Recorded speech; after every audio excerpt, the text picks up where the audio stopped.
Hello hello guys, welcome to technical centre. चलिए हम M S access शुरू करते हैं। वैसे हमारा एक्सेस शुरू हो चुका था, लेकिन है ना, ड्यू टू लॉकडाउन के कारण थोड़ा सा क्लासेस कंटिन्यू नहीं हो पा रही थी, तो सोचा एक चैनल क्रिएट करते हैं। जितना हो सकता उतना तो करें। चलिए शुरू करते हैं एक्सेस को। एम एस एक्सेस को स्टार्ट करने के लिए आपको स्टार्ट बटन पर क्लिक करना है। जैसे आपका स्टार्ट मेन्यू ओपन होता है, वहाँ से आपको ऑल प्रोग्राम्स में जाना है, माइक्रोसॉफ्ट ऑफिस लेना है। जैसा अदर सॉफ्टवेयर्स को ओपन करने का प्रोसेस है, बिल्कुल सेम है। ये भी आपका ऑफिस पैकेज का ही हिस्सा है। इसमें आपका जो एम एस एक्सेस है, सबसे पहले आपको दिख जाएगा, उस पर आप क्लिक करोगे तो आपके सामने कुछ प्रोसेस होने के बाद ओपन हो जाएगा। इसमें जो है एम एस एक्सेस एक D V M S software होता है। D V M S software से मतलब होता है डेटाबेस मैनेजमेंट सिस्टम सॉफ्टवेयर। ठीक है। इसमें बनाई गई फाइल को हम डेटाबेस बोलते हैं। डेटाबेस क्या होता है? डेटाबेस होता है कई जो डेटा है आपका, एक प्रॉपर डेटा का है। डेटा से मतलब जैसे किसी एक कॉलेज का डेटा हो गया पूरा, सभी स्टूडेंट्स का, या फिर पूरा का पूरा ओवरऑल जितना है उनके पास, वो किसी होटल का डेटा हो गया, किसी कोचिंग संस्थान का हो गया, फिर अपने सेंटर का डेटा ले लो आप। सभी स्टूडेंट्स का जो रिकॉर्ड है पूरा का पूरा हमारे पास स्टोर होता है, उसको डेटाबेस बोला जाता है। कहने का मतलब है कई तरह के रिकॉर्ड्स को मिला के एक डेटा क्रिएट होता है। रिकॉर्ड से मतलब क्या, जैसे कि स्टूडेंट हमारे 100 हैं मान लीजिए, तो 100 के 100 स्टूडेंट का जो है अलग अलग रिकॉर्ड है, अलग अलग रिकॉर्ड रखा हुआ है, और उन सभी रिकॉर्ड्स का जो कलेक्शन होता है उसको डेटाबेस बोला जाता है। तो जो D B M S software या फिर यूँ कहें एम एस एक्सेस अपना जो है, इसी प्रकार के जो डेटाबेस होते हैं, बड़े-बड़े टाइप के डेटाबेस होते हैं, उनको मेंटेन करने का काम ये करता है। उनको बहुत आसानी से आप मेंटेन कर सकते हो, यूज़ कर सकते हो, स्टोर कर सकते हो, शेयर कर सकते हो, क्वेरीज़ कर सकते हो, सारा कुछ आपका इसी में क्रिएट होता है। इवन आप फॉर्म के थ्रू इसमें डेटा भी बहुत आसानी से ऐड कर सकते हो। तो ये आपका एमएस एक्सेस होता है। ये छोटा-सा इसका इंट्रो था, बाकी हम चलते-चलते इसको सीखेंगे। चलिए, तो सबसे पहले जो अपना स्टार्ट हुआ है एमएस एक्सेस, है ना? इसका सबसे पहले आपको मिलता है स्टार्टिंग विंडो, या फिर यूँ कहें गेटिंग स्टार्टेड, जैसा सामने लिखा हुआ है। ये गेटिंग स्टार्टेड विंडो, ये विंडो होता है। इस विंडो में जो है आपको कई तरह के फीचर्स दिख रहे हैं, जैसे कि टेम्पलेट कैटेगरीज़ हैं, फीचर्स हैं, बिज़नेस है, पर्सनल सैंपल एजुकेशन, तरह-तरह के आपको मिल जाते हैं। यहीं आपको ये तरह-तरह के टेम्पलेट्स भी मिल जाते हैं कि आपको काम किसमें करना है। लेकिन चूँकि हम सीख रहे हैं, हमारा बिल्कुल स्टार्टिंग से है, तो सबसे पहला जो है अपना, वो ये है कि हमें अपना एक डेटाबेस क्रिएट करना है। देखिए, ये विंडो जो है 3 कैटेगरीज़ में डिवाइडेड है। ये भी आप थोड़ा-सा देख लो इसको। गेटिंग स्टार्टेड विंडो जो है, एक है आपका ये टेम्पलेट सेक्शन है, टेम्पलेट कैटेगरीज़ हैं इसमें आपके, है ना? ऑफ़लाइन, ऑनलाइन वाला सिस्टम है। थर्ड आपका blank database, new blank database blank database create करने का ऑप्शन आपके पास है। फीचर्स काफ़ी हैं हमारे पास। थर्ड ऑप्शन अपना होता है ओपन रिसेंट डेटाबेस, मतलब जो हम पहले बना चुके हैं उनकी लिस्ट यहाँ पर शो होती है। वैसे भी लिस्ट शो होती है आपकी, जब आप ऑफिस बटन में जाते थे हम अंदर सॉफ्टवेयर में, तो हमें साइड में यहाँ पर आपको लिस्ट भी उसमें शो होती थी। तो सेम आपका ये यहाँ पर स्टार्टिंग विंडो में दिखता है। फिर यहीं से अब हमें क्या करना होता है, डेटाबेस क्रिएट करना होता है। कहीं का भी डेटा हो, आपको डेटाबेस क्रिएट करना ही पड़ेगा। चलिए, डेटाबेस को क्रिएट करने के लिए क्या करेंगे, ब्लैंक डेटाबेस ऑप्शन पर क्लिक करेंगे आप। जैसे ही इस पर क्लिक करेंगे तो राइट साइड में जहाँ आपको रिसेंट डेटाबेस दिख रहे थे, वहीं आपको एक तरह का और विंडो दिखने लगता है, जो आपका ब्लैंक डेटाबेस का होता है। यहाँ पर क्या रहता है, जो अपना फ़ाइल नेम है, यहाँ इसको फ़ाइल नहीं बोलते हैं, इसको बोलते हैं डेटाबेस। तो डेटाबेस को अपने को नाम देना होता है। इसका काम जो है अलग सॉफ्टवेयर के जैसा नहीं है कि पहले आपने उसको बना लिया, क्रिएट कर लिया और उसके बाद आप उसको सेव कर रहे हो, नहीं। इसको क्या करना है, पहले सेव करना ही पड़ेगा आपको, कोई ना कोई नाम दे करके इसको सेव करना पड़ेगा, तब जाकर हम उसमें काम कर सकते हैं। ये इसका थोड़ा-सा प्रोसीजर अलग होता है। इसमें आपको नाम देना है, आप कोई भी नाम दे दीजिए। जैसे मैंने इसको नाम दे दिया, मान लीजिए ये वाला नाम हम हटा देते हैं और इसको नाम दिया हमने टेक्निकल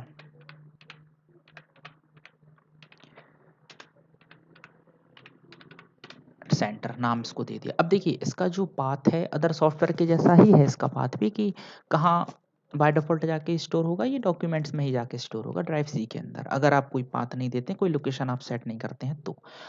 अगर आप लोकेशन देना चाहें तो इस फ़ोल्डर ऑप्शन पर क्लिक करेंगे तो आपके सामने वही डायलॉग बॉक्स खुलेगा जो पहले खुला करता था कि लोकेशन आप क्या देना चाहते हो।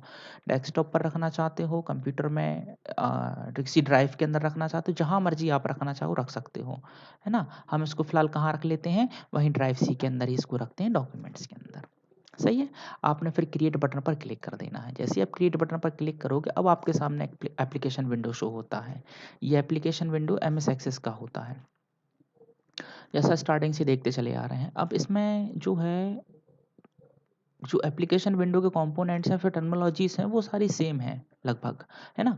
जैसे सबसे ऊपर क्या होता है आपका ये टाइटल बार होता है, ये सभी आपको पता होगा। कंट्रोल बटन्स होते हैं हमारे 3 होते हैं, मिनिमाइज़, मैक्सिमाइज़, क्लोज़। इसके 2 नाम होते हैं, किसके? मैक्सिमाइज़ के। रिस्टोर डाउन होता है और मैक्सिमाइज़ होता है। जब विंडो छोटा होता है तो रिस्टोर डाउन, विंडो बड़ा होता है तो रिस्टोर डाउन होता है और जब छोटा विंडो होता है तो मैक्सिमाइज़ में कन्वर्ट हो जाता है। और यहाँ आपको मिलता है ये क्विक एक्सेस टूल बार। इसमें आपके कई तरह के शॉर्टकट्स रखे होते हैं।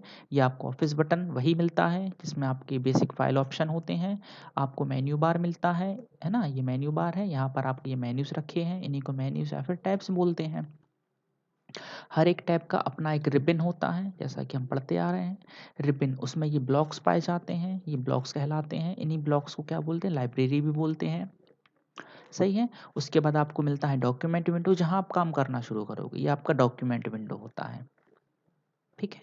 ये आपका डॉक्यूमेंट विंडो है। इसके नीचे आपको क्या मिलता था? स्टेटस बार मिलता था और सबसे नीचे टास्क बार आपको मिला करता था। सही है?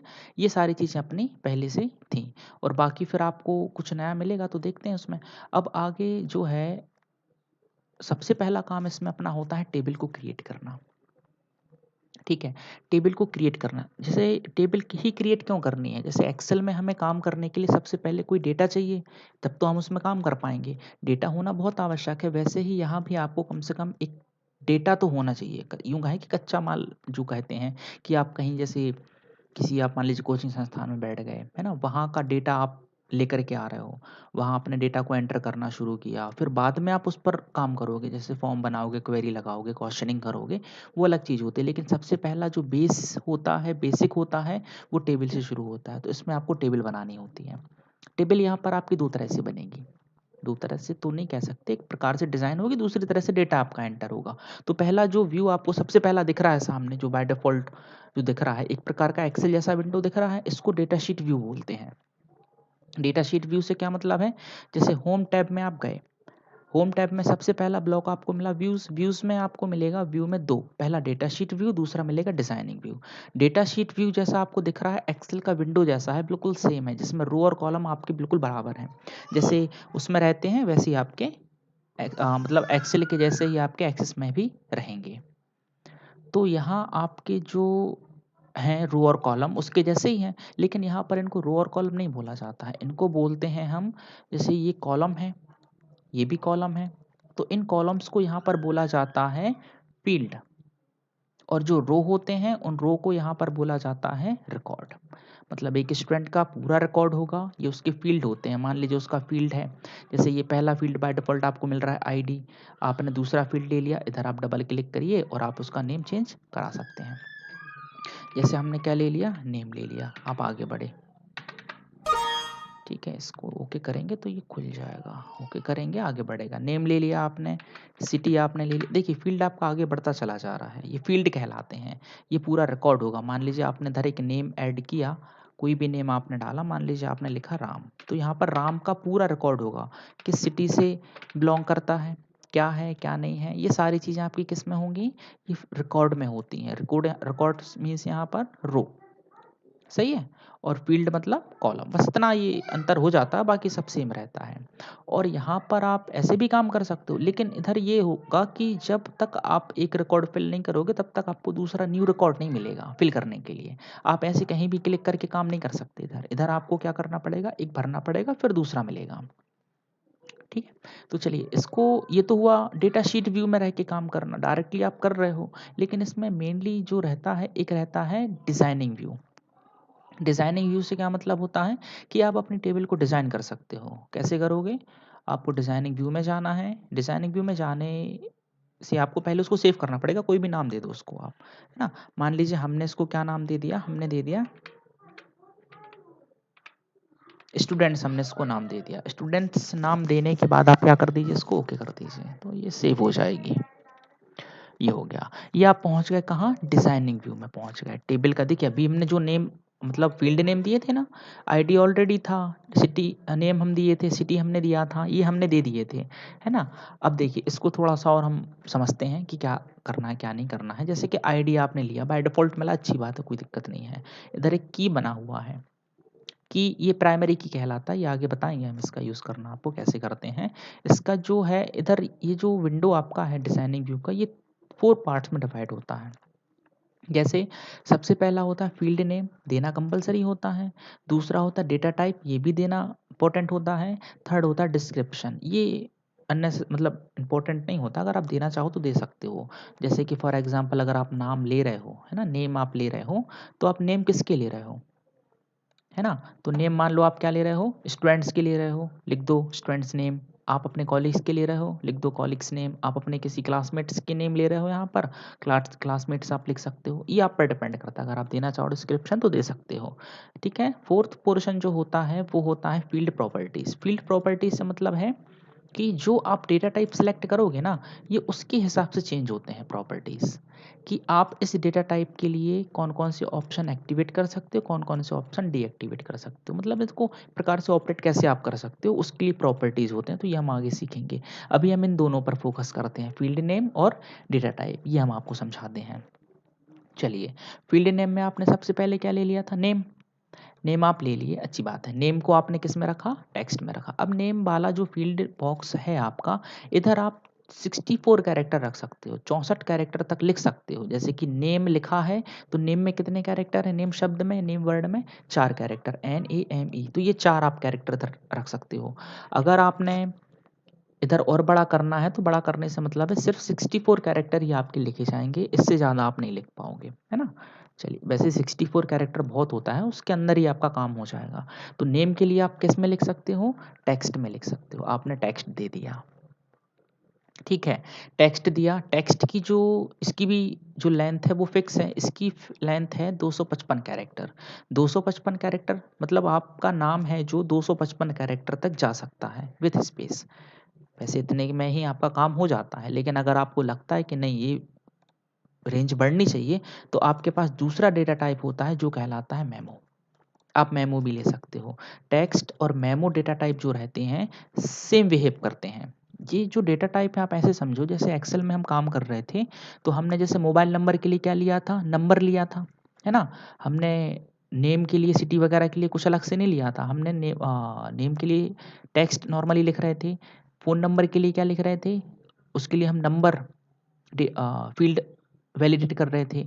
हमने जैसे फीस लिया था तो करेंसी हम ले रहे थे, इस टाइप से हम ले रहे थे ना। सेम ये होते हैं कि अगर आपने नेम लिया है, अगर छोटा मतलब नेम रहेगा टाइप करके, तो आप नेम ले लो। सिटी आपने ले लिया, मान लो अगर सिटी की जगह हम एड्रेस दे दें, या फिर एड्रेस या फिर फुल एड्रेस हम लिख दें, तो इसके लिए फिर आप मेमो ले सकते हो। क्योंकि मेमो फिर आपका क्या है, मेमो आपका 255 कैरेक्टर से बहुत ऊपर होता है। आप इसमें कितना भी लिख सकते हो मेमो के अंदर, इसमें इसमें कोई लिमिट नहीं होती है। अगर आप ऐसा करना चाहें तो कर सकते हैं। और टेक्स्ट और मेमो की एक खासियत ये भी होती है कि आप इसमें सब कुछ लिख सकते हो। जैसे अगर आपने नंबर लिखना है, नंबर आप लिख लो, टेक्स्ट आपने लिखना है, टेक्स्ट आप लिख लो, कोई स्पेशल सिंबल लगाना है वो आप लगा सकते हो। जो मर्जी आप करना चाहो, टेक्स्ट और मेमो में ये दोनों चीज़ें आप कर सकते हो, है ना। बाकी का थोड़ा अलग रहता है, तो वो हम देख लेते हैं। चलिए, टेक्स्ट और मेमो आपको थोड़ा समझ में आया होगा। मान लीजिए हम एड्रेस हटा के अभी सीखने के पर्पज़ से हम यहाँ पर सिटी लिख लेते हैं। ये आपने सिटी लिया, चलिए सिटी बाद में लेते हैं। इसके बाद आपने जैसे लिया नेम, ऑटो नंबर हो गया, टेक्स्ट आपका हो गया है। आप ले लो मान लीजिए कॉन्टैक्ट नंबर। आपने लिया कॉन्टैक्ट नंबर। कॉन्टैक्ट नंबर को हम डाल देते हैं किसमें, नंबर में। आप इधर जाएंगे, ड्रॉप डाउन लिस्ट पर क्लिक करोगे तो एक लिस्ट ओपन होता है, उस लिस्ट में से आपने नंबर को सिलेक्ट कर लेना है। ले लिया आपने नंबर, ठीक है। ये थर्ड फील्ड आपका हो गया। ऑटो नंबर क्या होते हैं, ऑटो नंबर जो रहते हैं, ऑटो नंबर की आईडी की जगह हम आपको एक चीज़ बताते हैं, आपको समझ आएगा। इस रो को हटा देते हैं फिलहाल, इसकी जगह हम नई रो इंसर्ट करा देते हैं, है ना। सीखने के लिए हमने इधर लिख दिया मान लीजिए सीरियल नंबर, है ना। आईडी थोड़ा सा रहने देते हैं, अभी अपने दिया सीरियल नंबर। सीरियल नंबर जैसे कि 1 2 3 4 5 यही होते हैं, आप टैब की प्रेस करोगे तो आगे बढ़ते जाओगे, इसमें ये अच्छा ऑप्शन रहता है। सीरियल नंबर में आपका ऑटो नंबर आ गया, मतलब बाय डिफ़ॉल्ट 1 2 3 4 5 आता जाएगा, आपको टाइप नहीं करना पड़ेगा। नेम टेक्स्ट में रहेगा, ठीक है? कॉन्टैक्ट नंबर हमने नंबर में ले लिया, आपने जैसे डेट ऑफ बर्थ ले लिया। डेट ऑफ बर्थ लिया, आप इसको किस डेटा टाइप के लिए वैलिडेट कर दो, डेट एंड टाइम के लिए कर दो। ये आप कर चुके हो, एक्सेल में आप कर चुके हो। जैसे कि एक्सेल में क्या था आपका, मान लीजिए डेट ऑफ बर्थ लेते थे, डेट ऑफ जॉइनिंग हम लेते थे, या किसी भी तरह का डेट अगर हम लेते थे, तो वो हमारा किस में डालते थे हम उसको, तो हम उसको डेट एंड टाइम में डाल दिया करते थे। सही है? इसके बाद अगला फ़ील्ड हम कुछ लेते हैं, अगला फ़ील्ड हम जैसे क्या ले लें इसमें से, मान लीजिए हाँ, चलिए फ़ीस लेते हैं। फ़ीस आपने ले लिया, फ़ीस को आप किस में डाल दोगे, फ़ीस को आप करेंसी में डाल दीजिए। यहीं से आप इसको ले सकते हो डायरेक्ट, अगर आप फर्स्ट कैरेक्टर भी प्रेस कर दोगे तब भी आ जाएगा। आपने करेंसी ले लिया, सही है? ये आप ले चुके हो। इसके बाद अगर आप जैसे ले रहे हो सिटी, मान लो फॉर एग्ज़ाम्पल सिटी, सिटी या फिर एड्रेस आप यूँ कहें, या फिर आप स्पेसिफ़ाई कर दें कि भैया हम 3-4 सिटी से इस स्टूडेंट को लेंगे, उससे ज़्यादा से हम नहीं लेंगे, तो आप इसके लिए एक लिस्ट बना सकते हो। लिस्ट कौन-सी? आपकी इस तरह की एक ड्रॉप डाउन बटन पर क्लिक करने से लिस्ट आएगी। तो उसके लिए आप क्या बोलते हो? लॉकअप विज़ार्ड बोलते हो। वो भी आप बना सकते हो। ये हमने एक्सेल में सीखा था। आप जाएँगे सिटी के लिए लॉकअप विज़ार्ड में जाएँगे। लॉकअप विज़ार्ड में जाने के बाद आपको एक प्रकार का डायलॉग बॉक्स खुलेगा। किसका है ये? लॉकअप विज़ार्ड का है। यहाँ पर 2 ऑप्शन मिलते हैं, ठीक है? आपको दूसरा ऑप्शन लेना है। दूसरा ऑप्शन क्या बोल रहा है? I will type in the value that I want, ठीक है? आपने उस पर क्लिक करना है, नेक्स्ट बटन पर क्लिक कर देना है। नेक्स्ट बटन पर क्लिक करने के बाद आपसे पूछेगा नंबर ऑफ कॉलम हमें एक ही रखना है फिलहाल। तो मान लीजिए हमने सिटी को लेना शुरू किया, हमने फर्स्ट डाल दिया सागर, दूसरा हमने डाला भोपाल, तीसरा हमने डाला मान लीजिए इंदौर, ठीक है? चौथा सिटी मान लीजिए हमने क्या ले लिया? रीवा, पाँचवा सिटी हमने सतना, ये हमने ले लिया। आप कितने भी ले सकते हो। इतना करने के बाद आपने नेक्स्ट बटन पर क्लिक करना है। नेक्स्ट बटन पर क्लिक करने के बाद फ़ील्ड नेम पूछेगा, तो अगर सिटी ही रखना है तो रखो। हाँ, सिटी ही रखेंगे हम, ठीक है? और इसमें एक ऑप्शन और मिलता है, allow multiple values. Allow multiple values का मतलब ये रहता है, जैसे हमने अभी 4 सिटी दी मान लीजिए, सागर, भोपाल, इंदौर, रीवा। अगर कोई ऐसा इनमें स्टूडेंट ऐसा होता है जो 2 सिटी से बिलॉन्ग करता है, तो आप ये वाला ऑप्शन एक्टिवेट कर दीजिए। मान लीजिए एक स्टूडेंट है जो रीवा से भी बिलॉन्ग करता है, सागर से भी बिलॉन्ग करता है, तो आप ये ऑप्शन ले सकते हो। वैसे अगर आपकी नीड है तो आप कर सकते हो, अदरवाइज़ वैसे एक स्टूडेंट के लिए एक सिटी काफ़ी होता है। आप लीजिए और फिनिश कर दीजिए, है ना? हो गया है, बन गया है, लेकिन वो दिखेगा कैसा? वो टेक्स्ट में ही दिखेगा। उसके लिए आपको परेशान नहीं होना है, ठीक है? तो ये आप ले सकते हो। तो ये 6 आपको समझ में आ रहे हैं, है ना? 6 के बाद आपके रह जाते हैं 5। 5 कौन-कौन से? देखिए मेमो मैंने आपको समझा दिया है। मेमो एक प्रकार से देखिए समझिए इसको, ये होता है मेमोरी। मेमो, मेमोरी से मतलब है जैसे कि जब हम ऐसे समझिए कि मान लीजिए हमारे पास फ़ोन कॉल आता है। फ़ोन कॉल अगर हम अटेंड नहीं करते हैं तो नीचे स्लाइड करके आपको कई तरह के मैसेजेस उसमें रहते हैं। जैसे कि I am in a meeting, है ना? कॉल यू लेटर टाइप करके, कांट कॉल व्हाइल ड्राइविंग, इस टाइप से जो मैसेजेस होते हैं वो मेमोरी कहलाते हैं। वैसे ही आपका इधर ये मेमो होता है, लेकिन इधर इसका थोड़ा-सा अलग यूज़ होता है। जो मैंने बताया कि ये किसके जैसा बिहेव करता है? टेक्स्ट डेटा टाइप के जैसा ही बिहेव करता है। टेक्स्ट और मेमो लगभग सेम होते हैं। दोनों के दोनों सेम होते हैं। दोनों ही लगभग सेम होते हैं। इन दोनों में आप टेक्स्ट भी लिख सकते हो, नंबर भी लिख सकते हो।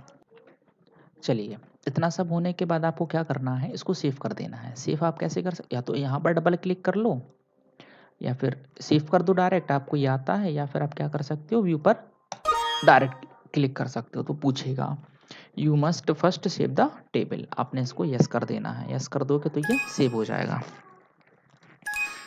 यस। चलिए अब आगे बढ़ते हैं। इसमें जैसे अब ये है आपका कि जैसे सीरियल नंबर है, आपने दिया था, नेम आप दिए थे, contact number, date of birth, fees, city. अब आपको ये फ़ील्ड नेम दिख रहे होंगे, तो ये फ़ील्ड नेम है अब आपके, है ना? और अब आप कहाँ पहुँच गए हो? डिज़ाइनिंग व्यू से डायरेक्टली आप पहुँच गए हो किसमें? डिज़ाइनिंग व्यू से सीधा आप डेटा शीट व्यू में पहुँच गए हो। इधर आपको और भी 2 ऑप्शन मिलते हैं, जैसे पिवोट टेबल है, पिवोट चार्ट है, ये हम पढ़ चुके हैं, ये हम आपको बता देंगे आगे, है ना? अभी जो मेन है वो हम आपको बताते हैं। डेटा शीट व्यू में आप पहुँचे, फिर आपने कॉन्टैक्ट नंबर नहीं, अब फ़ील्ड भरना शुरू करना। आप इधर डायरेक्ट जो है आ सकते हो, है ना? मतलब एक भरने के बाद दूसरा आपको मिल जाएगा। आपको एक-एक करके फ़िल करते चले जाना है। जैसे कॉन्टैक्ट नंबर आपने लिया, आपने कुछ भी डाला, ये है ना, डेट ऑफ बर्थ। इसके लिए आपको साइड में एक कैलेंडर भी मिल जाएगा, या फिर आप मैनुअली लिखना चाहते हो तो मैनुअली भी आप लिख सकते हो। फीस के लिए आपने ये ले लिया, फीस जो भी आपने डालनी है वो आप डाल सकते हो। मान लीजिए हमने इसमें ये डाल दिया। सिटी, सिटी के लिए आपने क्या स्पेसिफाई किया था कि आपको एक ड्रॉप डाउन बटन चाहिए, उस पर आप क्लिक करो तो आपको सिटी मिल जाएगा। ये करने के बाद आप टैब की प्रेस करोगे तो आप आगे बढ़ते चले जाओगे, या फिर आप क्या कर सकते हो, न्यू रिकॉर्ड कर सकते हो। न्यू रिकॉर्ड कहाँ से होगा, इधर से हो जाएगा। ये भी हम आपको बता देंगे। फिलहाल आप इसको डायरेक्टली करना शुरू करो। राम लिखा, आपने पहला रिकॉर्ड हो गया। श्याम आपने दूसरा रिकॉर्ड दिया, उसका कॉन्टैक्ट नंबर। ऐसे ही आपको क्या करना है, डेटा बेस जो है क्रिएट करना है। ये डेटाबेस कहलाता है। एक एक रिकॉर्ड बन के ही डेटाबेस क्रिएट होता है। जैसे अब ये मैंने बताया था, राम का एक रिकॉर्ड है, एक रो मतलब एक रिकॉर्ड, श्याम का एक रिकॉर्ड है। ये रिकॉर्ड हैं, ये फील्ड हैं, और इन सब से मिलकर के एक डेटाबेस क्रिएट होता है, जिस पर काम करने के लिए आपको एमएस एक्सेस सॉफ्टवेयर दिया जाता है। वैसे छोटा मोटा अगर डेटा रहता है तो उसमें काम करने के लिए आपके पास एक्सेल है, या फिर और भी कोई सॉफ्टवेयर हो सकता है। लेकिन अगर बहुत बड़ा डेटा है और उसमें आपको दिक्कत आ रही है, प्रॉब्लम आ रही है, तो आप इधर उसको बहुत अच्छे से मैनेज कर सकते हो, क्योंकि इधर आपको कई तरह के ऑप्शन मिलेंगे। आप एक टेबल से दूसरी टेबल को भी जोड़ पाओगे। मान लो एमएस एक्सेस की एक ये खासियत होती है कि जैसे कई बार होता है ना कि आपको डेटा शीट व्यू मिल रहा है, तो हम एक्सेल में ही काम क्यों ना कर लें, हम एक्सेस में क्यों आएँ? क्योंकि एक्सेस हमें ये फैसिलिटी देता है कि अभी जैसे एक टेबल है, मान लो आप इधर 4 टेबल या 3 टेबल आप बना लो। एक टेबल में किसी स्टूडेंट का पर्सनल रिकॉर्ड है। पर्सनल रिकॉर्ड से मतलब क्या है? उसका name, contact number, date of birth, fees वगैरह-वगैरह, पिताजी का नाम, माताजी का नाम हो गया, है ना?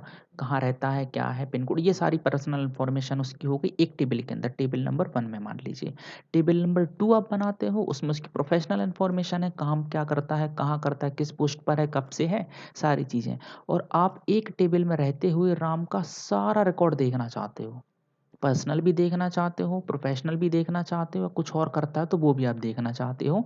तो इन सबको जोड़ने की जो फैसिलिटी है वो एमएस एक्सेस प्रोवाइड करता है, एक्सेल ये प्रोवाइड नहीं करता है। इसीलिए एमएस एक्सेस बहुत अच्छा टीवीएमएस सॉफ्टवेयर होता है।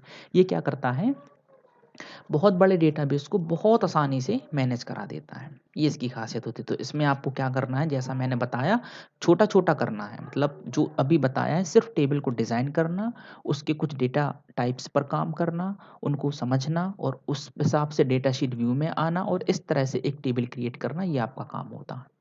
स्टार्टिंग का यही काम होता है। इसके बाद हम आपको क्रिएट में जाकर के बताएँगे। देखिए टेबल सबसे पहले ही है, बनाना मैंने आपको बताया, डिज़ाइन करना। फिर इसी में हम आपको फॉर्म बनाना भी बताएँगे। फॉर्म बनाने के बाद हम आपको रिपोर्ट बनाना भी बताएँगे, फिर क्वेरीज़ चलाना भी हम आपको बताएँगे। सारा कुछ इसमें हम बताने वाले हैं। तो सबसे बेस जो है, इम्पोर्टेंट है, वो है टेबल क्रिएट करना। टेबल आपको क्रिएट करना ही पड़ेगा, तब जाके आप सारी चीज़ें चला पाओगे। समझ पा रहे होंगे उम्मीद है। अगर कहीं कोई भी डाउट आता है तो आप पूछ सकते हो, कमेंट कर सकते हो, पूछ लीजिए, मैसेज कर सकते हो, जैसे मर्ज़ी आप करना चाहो कर सकते हो, सारे डाउट्स आपके क्लियर होंगे। हाँ, थोड़ा-सा ऑनलाइन में रहता है कि आपको उतना अच्छे से मतलब नहीं हो पाता है, किसी का अगर बीच में डाउट बन रहा है तो थोड़ा-सा प्रॉब्लम होता है ऑनलाइन में पूछना या वैसा, है ना? अगर क्लास प्रॉपर ऑफलाइन लग रहे होते तो फिर कोई दिक्कत नहीं होती है, हमको भी पढ़ाने में अच्छा लगता है, बताते हैं। है ना? आपको भी रहता है, थोड़ा-सा एडजस्ट कर लीजिए। अगर आपको कोई डाउट होता है तो कमेंट करिए, मैसेज कर दीजिए कि इधर प्रॉब्लम आ रही है, इसको समझा दीजिए। कुछ भी जो भी आपको लगे वो आप कर सकते हो, उसके लिए आप कभी भी पूछ सकते हो, उसमें कोई वैसा नहीं है। तो आपका आप जो काम है वो इतना रहेगा कि आपको एक टेबल क्रिएट करना है ना? तो रिकॉर्ड आपने बना लिया, अब आप इधर क्या है, इधर डेट टेक्स्ट नहीं लिख सकते, है ना? टेक्स्ट लिख के आगे बढ़ोगे मैसेज देगा कि गलत वैल्यू आपका एंटर हो रहा है, ठीक है? तो आपको क्या करना पड़ेगा, हटाना पड़ेगा। ये चीज़ आपको करनी पड़ेगी क्योंकि आप कॉन्टैक्ट नंबर को किसके लिए स्पेसिफ़ाई कर दिए थे? नंबर के लिए स्पेसिफ़ाई कर दिए थे, सही है? डेट ऑफ बर्थ जो है डेट एंड टाइम के लिए किए थे, तो आप इसमें डेट एंड टाइम के फॉर्मेट में ही कोई वैल्यू फिल कर सकते हो, कुछ और आप नहीं डाल पाओगे। करेंसी में आपके सिर्फ़ नंबर ही एंटर होंगे और कुछ एंटर नहीं होगा। और ड्रॉप डाउन लिस्ट जो आपको मिल रहा है, इसमें आप सिर्फ़ इन पाँचों को ही एंटर कर पाओगे और किसी को एंटर नहीं कर पाओगे क्योंकि ये आपने स्पेसिफ़ाई किया हुआ है। कहाँ से? डिज़ाइनिंग व्यू से, ये आपको आता है ना? इन 6 डेटा टाइप में आपको प्रॉब्लम नहीं होनी चाहिए। इन 6 डेटा टाइप में आपको बिल्कुल दिक्कत नहीं होनी चाहिए। अगर इनमें फिर भी कोई प्रॉब्लम आता है, तो आप पूछ सकते हो। इसके लिए आप बिल्कुल फ्री हो। ये आप कर सकते हो, ये आपको करना है। ये सबसे बेसिक होता है, सबसे पहला काम आपका यही होना चाहिए। सही है, इसमें कोई डाउट नहीं आना चाहिए। अगर आपको लगता है कहीं दिक्कत है तो आप बिल्कुल पूछ सकते हो, ठीक है? इसमें किसी को कोई प्रॉब्लम नहीं होना चाहिए। तो आज के लिए इतना ही रहने देते हैं, बाकी फिर हम आपको कल बताएँगे इसके बारे में। कोई भी डाउट आता है, कुछ भी आपको प्रॉब्लम आती है, आप बिल्कुल पूछिए, ठीक है? पूछ सकते हो आप।